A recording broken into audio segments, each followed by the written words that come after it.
अस्सलामु अलैकुम वरहमतुल्लाहि वबरकातुहू। बीवी को शादी के चंद साल बाद ख्याल आया कि अगर वो अपने शोहर को छोड़कर चली जाए तो शोहर कैसा महसूस करेगा। उसने एक कागज़ पर लिखा, अब मैं तुम्हारे साथ और नहीं रह सकती, मैं अब बोर हो गई हूँ, घर छोड़कर जा रही हूँ हमेशा के लिए।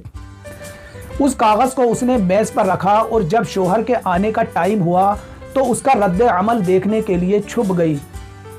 शोहर आया और उसने मेज़ पर रखा कागज़ पढ़ा। कुछ देर की खामोशी के बाद उसने उस कागज़ पर कुछ और लिखा।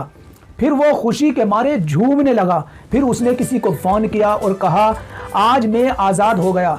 शायद मेरी बेवकूफ़ बीवी को समझ आ गया कि वो मेरे लायक ही नहीं थी, लिहाजा आज वो घर से हमेशा के लिए चली गई और वो कमरे से बाहर निकल गया।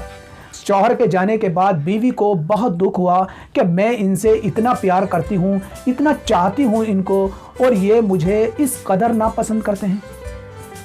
वो बाहर निकली और टेबल पर पड़ा हुआ कागज़ उठाया और पढ़ने लगी।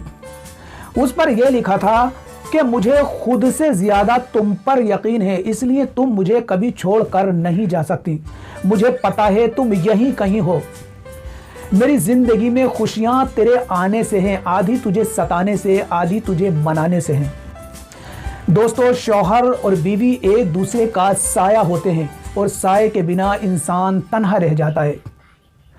मुझे इसका गम नहीं है कि बदल जाए ज़माना, मैं हमेशा इस बात से डरता हूँ कहीं तुम बदल न जाओ। अल्लाह हाफिज़। अस्सलामु अलैकुम।